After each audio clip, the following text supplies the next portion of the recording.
चलिए बच्चों, आज जो है हम 3.4 की कुछ बेसिक टर्म्स करेंगे। हमें जो है हम 3.3 खत्म कर चुके थे। अब हमें एक्सरसाइज 3.4 स्टार्ट करनी है, लेकिन उसके लिए पहले कुछ बेसिक टर्म्स समझने जरूरी हैं। तो हम कुछ बेसिक टर्म्स समझ रहे हैं। सबसे पहले इसमें हम समझेंगे किसको, एलिमेंट्री ऑपरेशन को, जिसे हम एलिमेंट्री ट्रांसफॉर्मेशन भी कह सकते हैं। ठीक है ना, एलिमेंट्री ऑपरेशन या फिर elementary transformation of a matrix. ठीक है, इसे दोनों तरीके से डिनोट कर सकते हैं। ये दोनों चीज में लगता है। अगर आपके पास मैट्रिक्स ये है 3 × 3 यानी कि एक स्क्वायर मैट्रिक्स दिया हुआ है, तो आपके तीनों रो और तीनों कॉलम में ये ऑपरेशन लगता है। तो ये किस तरह से लगता है और कैसे कैसे एलिमेंट्री ऑपरेशंस होते हैं, बेटा सबसे पहले हम इसको जानेंगे। तो सबसे फर्स्ट वाला जो ऑपरेशन है वो अपना है, कौन सा है, the interchange of any two rows and two column. किसी भी दो रो और दो कॉलम को हम चेंज कर सकते हैं किसी तरह से। R1 RI, ठीक है ना, RZ में इंटरचेंज। ये देखिए इंटरचेंज का साइन बना हुआ है। ठीक है, इंटरचेंज ऑफ एनी टू रोज और टू कॉलम्स। फॉर एग्जाम्पल मैंने ये एक एग्जाम्पल ले लिया है, मैट्रिक्स का है। जो मैट्रिक्स है वो हमारी 3/3 की है। ये एक मैट्रिक्स ले लिया। ठीक है, हमें इसमें कहते हैं कि इंटरचेंज करना है हमें किसमें, R1 interchange with R3। R1 को, यानी ये जो R1 है बेटा, ये R1 को इंटरचेंज करना है R3 से। तो इसको हमें इतना लंबा चौड़ा लिखने की भी जरूरत नहीं है। आप इसको ऐसे करिए, R1 इंटरचेंज टू R3। तो देखिए क्या होगा इसका रिजल्ट। ये हमें R1 को R3 की जगह और R3 की जगह R1 लिख देना है, सिंपल। तो देखिए क्या आ जाएगा, ऊपर आ जाएगा 3 6 9।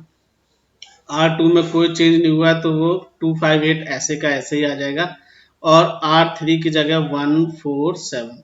बिल्कुल सिंपल है, आराम से समझ में आ गया।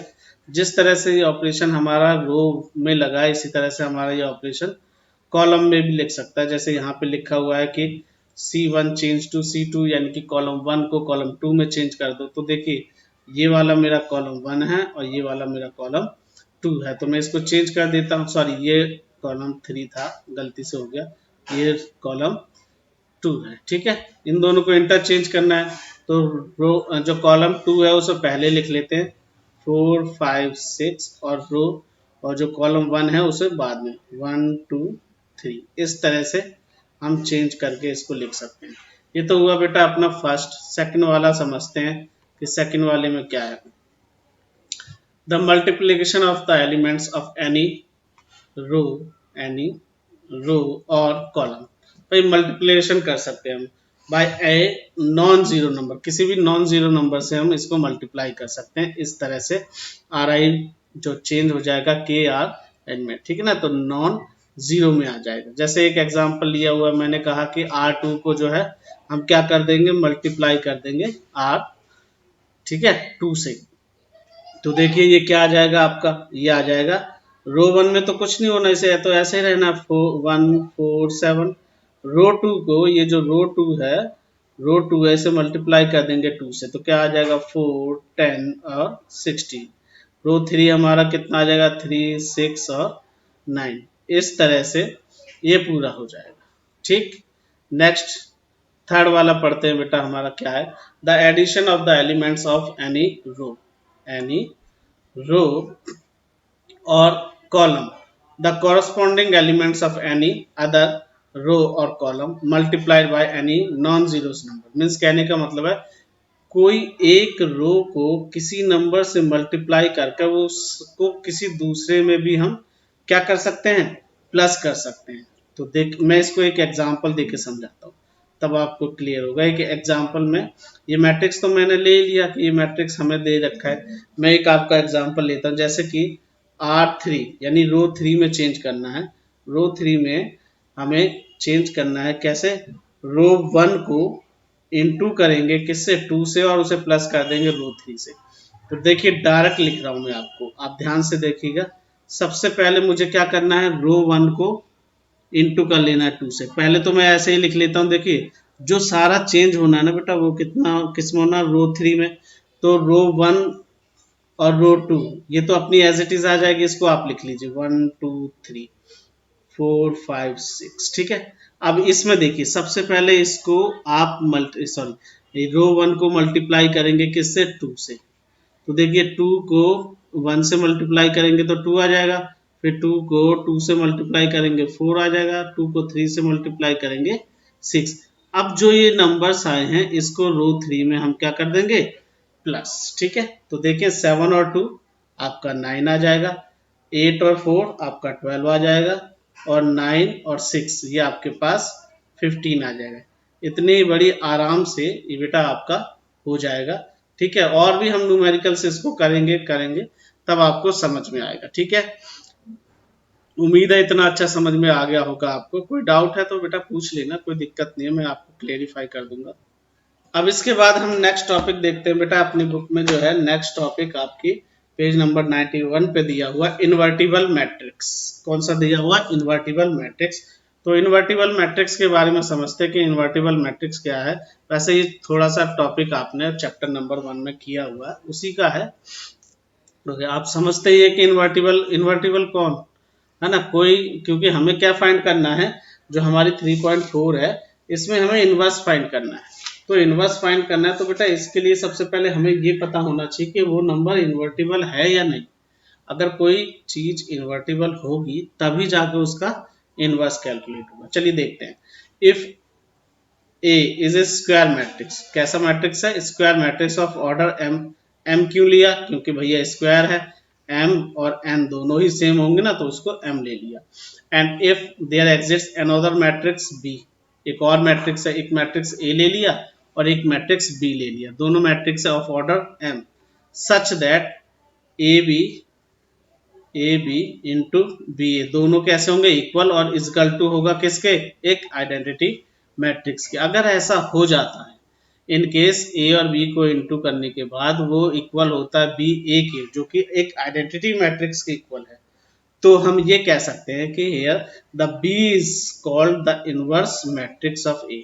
तो यहाँ पर जो बी होगा ना अपना, वो ए का क्या होगा, मैट्रिक्स का इनवर्स होगा, and denoted by A inverse. इस तरह से डिनोट करेंगे बेटा, और ये आप इसको शो करेंगे इस टाइप से। ठीक है, in case A is said to be invertible, और इसी केस में इन दैट केस हम ये भी कह सकते हैं कि ए जो कैसा नंबर है, एक इन्वर्टिबल नंबर है। भाई इन्वर्टिबल नंबर है तभी तो उसका इनवर्स निकला है ना, अगर इन्वर्टिबल नंबर नहीं होता तो उसका इनवर्स कैसे फाइंड आउट हो सकता है। अच्छा, एक चीज और होती है इसमें, क्या, कि जिस तरह से भी ए जो है इनवर्स है किसका, बी जो है इनवर्स है किसका, ए का, उसी तरह similarly A is the inverse of B. यहाँ पर ये भी बात आ जाती है कि बी जो इनवर्स होगा वो किसका होगा, ए का। अब ये इसमें थोड़ी सी कंडीशन ये हो सकती है कि आपका इनवर्स वाली चीजें तभी पॉसिबल है जब वो मैट्रिक्स कैसा हो, एक स्क्वायर मैट्रिक्स हो। ठीक है ना, it must be a square, एक स्क्वायर होना चाहिए। After square it can be invertible, वो इन्वर्टिबल हो भी सकता है और नॉट, पर सबसे पहले कंडीशन तो कौन सी लगे कि इन्वर्टिबल होगा, बट इन रेक्टेंगुलर। लेकिन अगर कोई रेक्टेंगुलर है तो रेक्टेंगुलर मैट्रिक्स, ठीक है ना, it does not exist. Matrix जो रेक्टेंगुलर होगा उसमें ना तो उसमें आप इन्वर्टिबल नहीं निकाल सकते, ना ही उसका इनवर्स निकलेगा। एक एग्जांपल के तौर पर पहले इसको समझ के देखते हैं कि ये जो हमने ऊपर कहानी कही है ये क्या है। मैंने एक मैट्रिक्स ले लिया, एक मैट्रिक्स ए है और एक मैट्रिक्स बी है हमारे पास।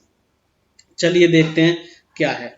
सबसे पहले मैं ए और बी निकालता हूँ, ए और बी। देखिए ए लिखा मैंने 2 3 1 2, बी भी लिख लेता हूँ मैं इसके साथ में 2 -3 -1 और 2।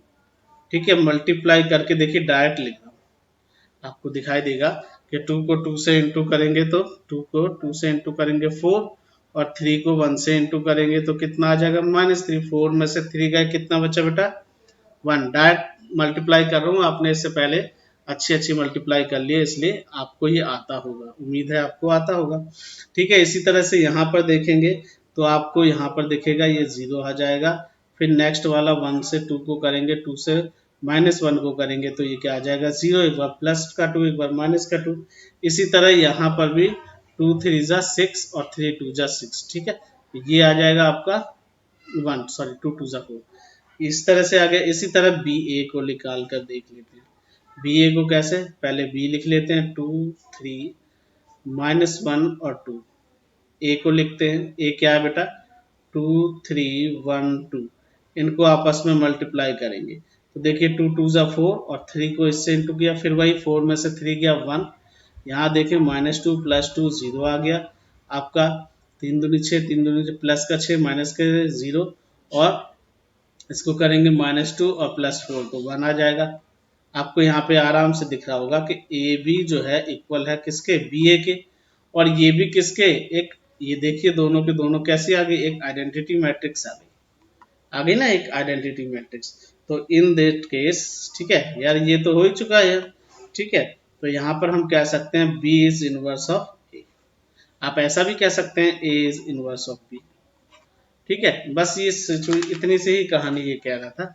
इसमें हमने लास्ट टाइम बेटा 2 थ्योरम अपनी पढ़ ली थी, इसमें एक थ्योरम और काफी यूनिक थ्योरम है। देखें, अभी तो हमने ये समझ लिया कि इसका इनवर्स आ गया।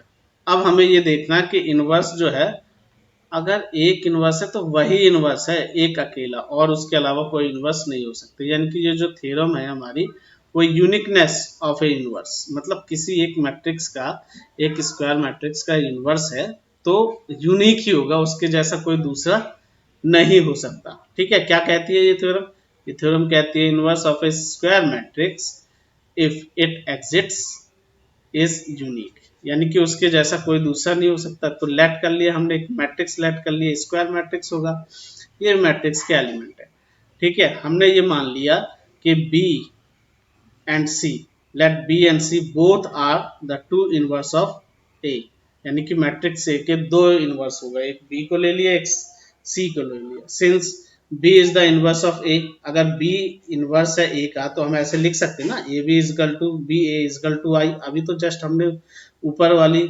जो है यही तो प्रूफ किया है हमने, है ना। तो ऐसा लिखा जा सकता है, ये हमने लिख लिया, ठीक है। Similarly C is also inverse of A, C भी तो इनवर्स है इसी तरह।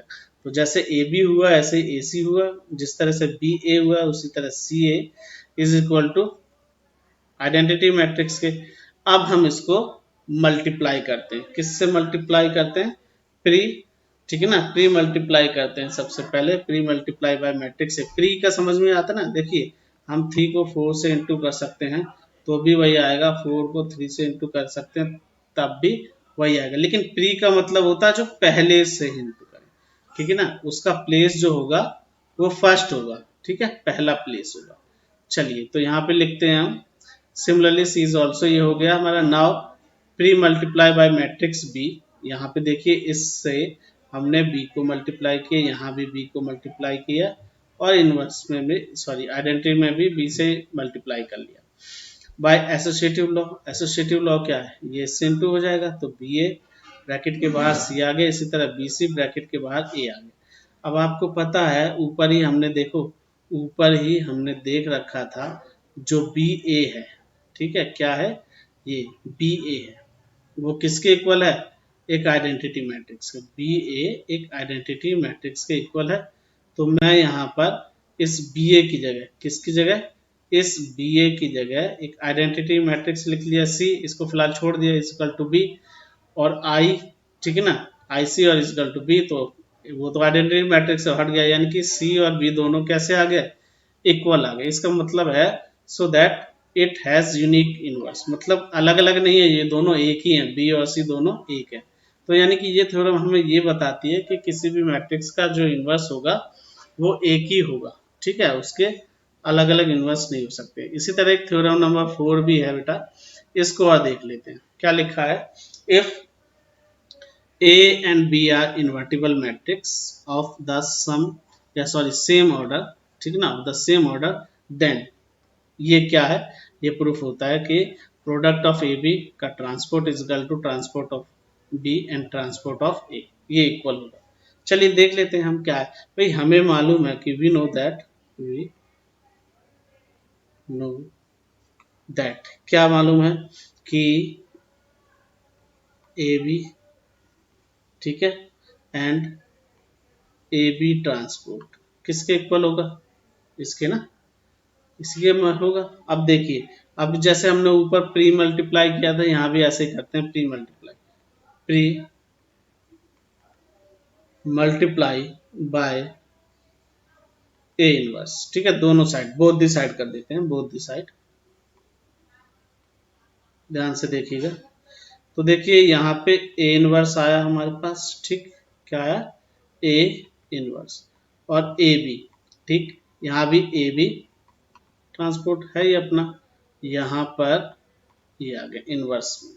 ठीक, चलिए, अब दोनों के दोनों ये दिए हुए हैं। अब हमें अच्छे से मालूम है कि अगर इसको इससे मल्टीप्लाई करें कि A inverse into by A, then B को यहीं छोड़ देते हैं, और A B inverse is equal to, यहाँ तो हमारे साथ क्या था, मैंने दोनों साइड करना था तो यहाँ लिखने से रह गया A inverse identity, A inverse and identity inverse. ठीक है, चलिए देखें क्या आ रहा है अब हमारे पास। तो हमें ये मालूम है कि A inverse into A inverse into A क्या होता है, एक आइडेंटिटी इनवर्स के इक्वल होता है। और यही चीज देखिए हमारे यहाँ पर आई हुई है। ठीक है, तो मैं इसकी जगह में क्या लिख सकता हूँ, एक आइडेंटिटी इनवर्स लिख सकता हूँ, बी एज इट इज आ जाएगा अपने पास, ए बी। भाई आइडेंटिटी इनवर्स को ए इनवर्स से मल्टीप्लाई करने पर क्या आएगा, वो तो वही रहेगा। ठीक है, इतनी बात समझ में आ रही है। चलिए इसको अब आगे बढ़ते हैं। ठीक है, अभी हमारा प्रूफ नहीं हुआ, थोड़ा सा स्पेस क्रिएट कर लें इसके लिए। चलिए ठीक है, ये आ गया। अब देखिए यहाँ पर क्या है, मैं अब इसमें क्या करता हूँ, ये तो आइडेंटिटी इनवर्स है, इसको ऐसे ही लिख दें तो कोई दिक्कत नहीं है। ठीक है, ये आ गया। अब फिर से मल्टीप्लाई कर लेते हैं बी इनवर्स से, pre multiply by B inverse again. ठीक है, दोबारा से मल्टीप्लाई कर लिया, तो आप देखिए क्या होगा, वही both the side, both the side, दोनों साइड। तो यहाँ पे B inverse B, A B inverse is equal to B inverse into A inverse. ठीक, ये आ गया। अब आप देखिए यहाँ पे कर देने पर देखिए वही बात आ गई, बी इनवर्स को हम अगर इससे मल्टीप्लाई करेंगे बी से तो क्या आएगा, एक आइडेंटिटी। ठीक है ना, और ये A B inverse is equal to, ठीक है, ये ब्रैकेट के बाहर है, ये गलती से अंदर लग गया है, ये ब्रैकेट के बाहर है तभी ये इस तरह से। ठीक है, अब आप ध्यान से देखिए, ये आ गया A B inverse is equal to P inverse into में ए इनवर्स। ठीक है, हम इसे ध्यान से देखें तो क्या हमें क्या प्रूफ करना था, यही प्रूफ करना था, यही आ गया अपने पास। ठीक है, तो थ्योरम नंबर 4 यही कहती है, और ये हमने थ्योरम नंबर 4 इसके अकॉर्डिंग क्या कर लिया बेटा, प्रूफ हो गई है। ये समझ में आ गई होगी आपको। ठीक है, ये थ्योरम थी हमारी, ये हमारी प्रूफ हो गई। ठीक है, अब इसके बाद ठीक है ना, देखिए क्या करते हैं, स्टेप्स देखते हैं। अब आपने समझ लिया कि भैया इनवर्स फाइंड करते हैं, हमारी जो सारी कहानी चल रही है इसमें इनवर्स फाइंड करने की चल रही है। तो इनवर्स फाइंड कैसे करना है, तो उसको क्या प्रोसेस है, कैसे वो इनवर्स हमें फाइंड आउट करना है, इसके लिए तो स्टेप्स लिखे हुए हैं कुछ, मैंने उन स्टेप्स को फॉलो करेंगे, हम स्ट्रिक्टली फॉलो करना पड़ेगा। तो steps for find out inverse, ठीक है, इनवर्स फाइंड करना for of a matrix by elementary operation या एलिमेंट्री ट्रांसपोजिशन। ठीक है ना, इसके अकॉर्डिंग तो सबसे पहला जो हमारा रहेगा स्टेप्स, या सबसे पहला जो डिसीजन होगा अपना, वो ये क्या करना है बेटा, हमें ये चूज करना पड़ेगा कि हम ई आर ओ लें या ई सी ओ लें। ई आर ओ का मतलब है एलिमेंट्री रो ऑपरेशन, और ई सी ओ का मतलब है एलिमेंट्री कॉलम ऑपरेशन। क्योंकि बेटा आप एक बार जो ऑपरेशन ले लेंगे ना, आपको वही लेना होगा, बीच में आप चेंज नहीं कर सकते। ठीक है, तो सबसे पहले ये डिसीजन ले लिया। फिर स्टेप्स, अगर हमने सेकंड स्टेप्स पर आते हैं, अगर हमने एलिमेंट्री रो ऑपरेशन चेक किया है या लिया है, तो वहाँ पे ये लिखना पड़ेगा ए इजकल टू आई ए, ये बेसिक ही है, ये आपको लिखना ही है बेटा। ठीक है, जब आप कौन सा लेते हैं, रॉ ऑपरेशन, फिर आप इसमें एलिमेंट्री ऑपरेशन लगाएंगे। और अगर आप जो है ECO लेते हैं तो आपको जो है वो लिखना पड़ेगा क्या, इसको क्या लिखना पड़ेगा, A इंटू ए आई, यानी कि यहाँ पर जो ऑपरेशन लगाएंगे ए में, रो वाले में पहले लगेगा और कॉलम वाले में बाद में लगेगा। ठीक है, इस तरह से होगा। फिर उस स्टेप्स 2 की बात कर रहे हैं, हमारा ये जो है स्टेप सेकंड हो जाएगा। ठीक है, अब हमें कुछ इस तरह से करना है कि जो आई, जो ए है ना, ए को मुझे आई में कन्वर्ट करना है। ठीक है, सारे हमें इसमें इस ए को तो एज इट इज छोड़ देना, ए को कुछ नहीं करना, ए जैसा है वैसा ही रहेगा। और सारे ऑपरेशंस लगाने हमने, जो वही 3 ऑपरेशन हमारे लगते थे। ठीक है, चाहे रो को मल्टीप्लाई करो, चाहे कॉलम को मल्टीप्लाई करके, जैसा भी हो करो। तो ये जो ए है, हमें इसे एक आइडेंटिटी मैट्रिक्स बनाना है। इसके चक्कर में हमारा जो आइडेंटिटी मैट्रिक्स है ना बेटा, वो चेंज हो जाएगा अपने आप ही। मान लिया कि वो बी हो जाएगा, वो कौन सा हो जाएगा, बी। इसी तरह यहाँ पर भी a इजकल टू ए आई है, तो मुझे इस a को क्या बनाना, आई बनाना है, यानी कि कौन सा मैट्रिक्स बनाना है, एक आइडेंटिटी मैट्रिक्स बनाना है। इस चक्कर में ये जो वाला आइडेंटिटी मैट्रिक्स है वो b कोई नए मैट्रिक्स में चेंज हो जाएगा, जिसको मैंने b दे दिया। ठीक है ना, यहाँ पे इनको a को e बनाने के लिए ये जितने भी हमारे जितने ऑपरेशन है हमने जो ऊपर सीखे हैं, वो सारे ऑपरेशन लगा देंगे। चाहे रो को रो में चेंज करना हो, रो को रो में चेंज करना हो, रो को किसी से मल्टीप्लाई करना हो, रो को किसी कांस्टेंट से मल्टीप्लाई करके किसी तीसरी रो में जोड़ना है, ये सारे काम इसमें किए जाएंगे। ठीक है, इसके बाद आपका जो भी आएगा, ठीक है, रो वाले में जो भी आएगा वो इस तरह से आ जाएगा। मैंने क्या कहा था, यहाँ ए था, तो ए को कन्वर्ट कर लेके आई बना लिया, तो ये डायरेक्ट इस तरह से आ जाएगा। तो यानी कि बी जो होगा वो होगा ए इनवर्स। ठीक है, इस तरह से जो यहाँ पर भी जो निकलेगा वो भी हम डायरेक्ट ऐसे ले सकते हैं। ठीक है, तो ये इस तरीके से हमारे इनवर्स फाइंड आउट हो जाएंगे। अब ये तो था हमने मैथमेटिकली जो नंबर्स विदाउट नंबर्स ये हमें समझा दिए। अब इसको ना नंबर के थ्रू समझेंगे बेटा। ठीक है, इसको हम जो है कैसे एक नंबर के थ्रू समझेंगे। तो आपकी बुक से मैंने एक एग्जाम्पल लिया बेटा, एग्जाम्पल नंबर 23 है ये। ठीक है, क्या कहता है ये क्वेश्चन, जो अभी जो हमने ये प्रोसेस समझा है ना ऊपर, ये जो ऊपर प्रोसेस समझा है, इसी प्रोसेस को मैं न्यूमेरिकली करके दिखाता हूँ। इस जो हमारे पास एग्जाम्पल है ये वाला, इसमें ये अभी हो सकता है कि कुछ कुछ ना समझ में आया हो, लेकिन अब ये अगर हम करते हैं ये एग्जाम्पल नंबर 23, तो आपको बहुत अच्छे से समझ में आ जाएगा बेटा। चलिए देखते हैं कैसे होगा ये वाला क्वेश्चन। देखो, by using elementary operations find the inverse of the matrix. हमें एलिमेंट्री ऑपरेशन को लगाकर इनवर्स फाइंड करना है, किसका, मैट्रिक्स का। ये था हमारा मैट्रिक्स, ये हमें गिवन है बेटा। ठीक है, चलिए सॉल्यूशन में देखते हैं किस तरह से होगा ये। ठीक, हमारे पास मैट्रिक्स है, कौन सा मैट्रिक्स है, ये मैट्रिक्स है। थोड़ा एक बार और लिख लेते हैं, फीलिंग आती है नहीं, 1 2 2 -1 ये।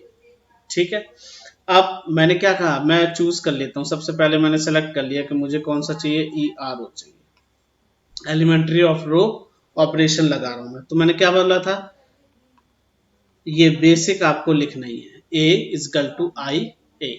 ठीक है, ये लगाएंगे हम।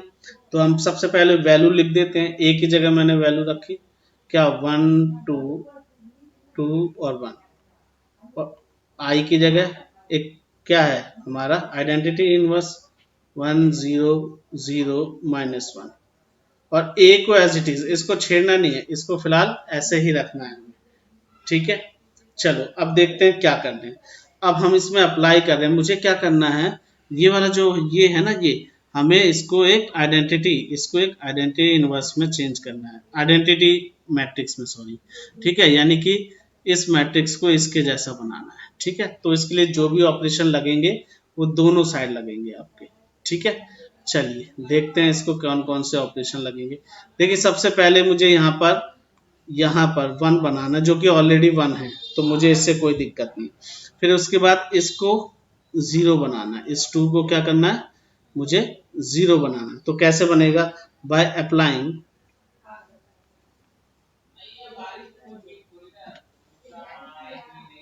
ठीक है, बाय अप्लाइंग क्या अप्लाई करते हैं, रो 2 में चेंज करना है मुझे, रो 2 में माइनस कर लेते हैं रो 1 को। आप देखिए 1 को 2 से माइनस करेंगे 1 बच जाएगा, लेकिन 1 को अगर मैं 2 से मल्टीप्लाई कर दूं तो वो 2 हो जाएगा, है ना, ये 2 हो जाएगा, और इसमें से माइनस होगा तो 0 आ जाएगा। ठीक है, तो देखिए क्या आएगा, अब ये देखिए क्या आ जाएगा, 1 में से 2 गया, ये तो 1 ही रहेगा, 1 में से 2 गया 0।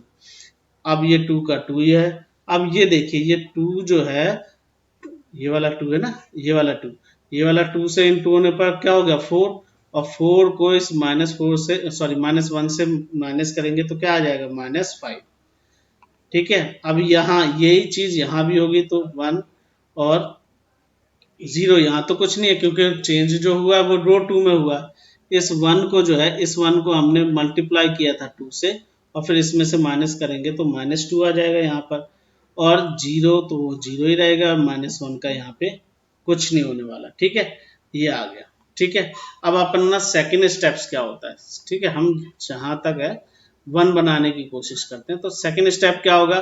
देखिए मुझे क्या चाहिए, इस तरह का चाहिए ना, 1 0 0 1। तो देखिए मेरे पास 0 आ चुका है, 1 आ चुका है, ये दोनों चीज आ चुके हैं। यहाँ पे 1 लाना, तो मैं क्या करूँ, 5 को मैं डिवाइड कर दूं 5 से, तो यहाँ पे 1 आ जाएगा -5 से। तो बाय अप्लाई कर रहे हैं, R2 को मैं डिवाइड कर लेता हूँ 1/5 से। किसको, R2 को, लेकिन यहाँ माइनस भी है इसलिए मैं माइनस का लगाता हूँ। तो बेटा यहाँ पे क्या आएगा, R1 में तो कोई चेंज नहीं है, 1 2 0 का तो कुछ नहीं हो सकता, यहाँ पर क्या आ जाएगा 1। इस वाली साइड भी रो 1 में कुछ नहीं हुआ चेंज, ये ऐसे का ऐसे ही आ जाएगा।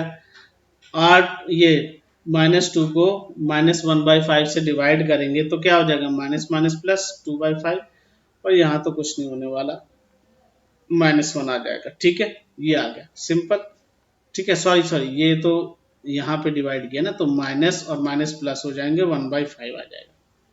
ठीक है, अब देखिए ये दो चीज आ गई मेरे पास। ठीक है ना, इससे अगर मिलाएंगे तो 1 मैं ले चुका हूँ, ऐसा मैट्रिक्स बनाना था ना, 1 मेरे पास आ चुका है, 0 मेरे पास आ चुका है, 1 मेरे पास, यहाँ पर 0 लेना, और जो यहाँ पर क्या है मेरे पास, ये 2 बैठा हुआ है, इस 2 को हटाकर, ठीक है, अपन को क्या करना बेटा, इस 2 को, ये वाले 2 को हटाकर इधर किसी भी तरह 0 लाना है। ठीक है, तो देखें कैसे करेंगे इसको।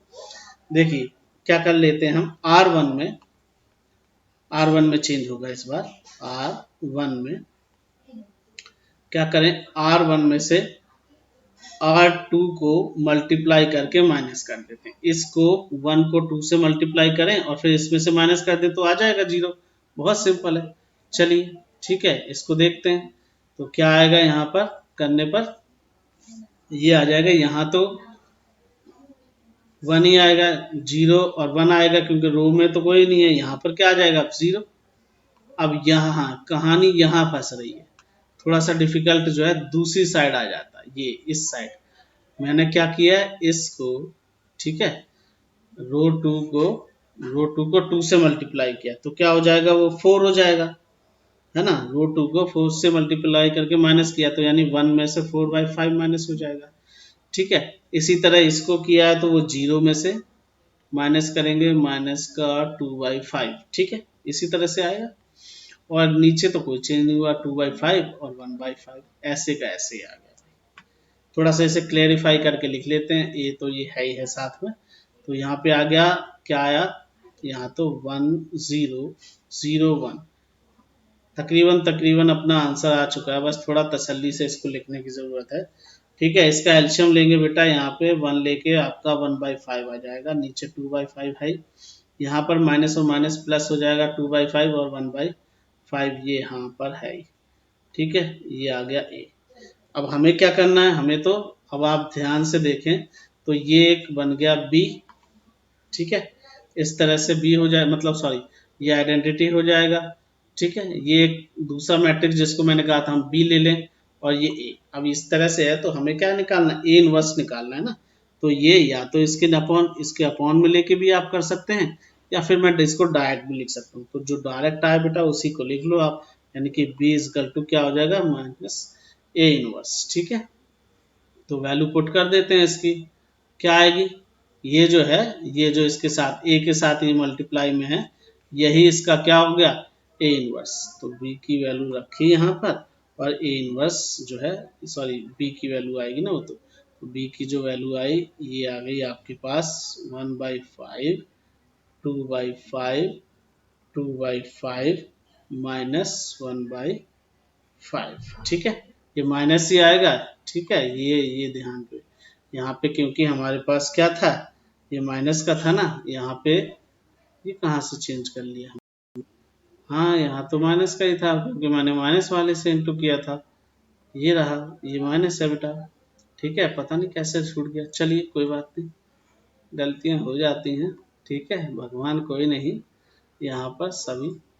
चलिए फिर माइनस का आ गया, ठीक है। ये किसकी वैल्यू आई बेटा, ए इनवर्स, ए इनवर्स, ठीक है। हमें ए इनवर्स ही फाइंड करना था, ये अपना ए इनवर्स फाइंड आउट हो चुका है, ठीक है। हम इसको चेक भी कर सकते हैं कि ये सही है या गलत है। उसके लिए आपको क्या करना होगा, उसके लिए सिंपल सिर्फ आप क्या कीजिए, ए को ए इनवर्स से मल्टीप्लाई कर दीजिए, वो आइडेंटिटी इनवर्स आ जाएगा तो चेक हो जाएगा ये, अगर चेक करना चाहें तो। वैसे ये ठीक है, ठीक है। तो ये मैंने बता दिया, एक प्रोसेस भी होता है इसे चेक करने का, ठीक है। चलिए ये इसके बेसिक टर्म बेटा हमने जो है ये आज सीख ली हैं, और इसको अच्छे से ध्यान में रखिएगा। तो हम जब ये एक्सरसाइज करेंगे 3.4, ठीक है, ये बहुत अच्छे से समझ में, एक दो बार इसको देख लीजिएगा तब आपको अच्छे से क्लियर हो जाएगा। नहीं क्लियर होगा तो आप कमेंट करके बताइए, मैं आपको फिर दोबारा से इसको रिलोड करके देता हूँ, ठीक है। चलिए, ओके।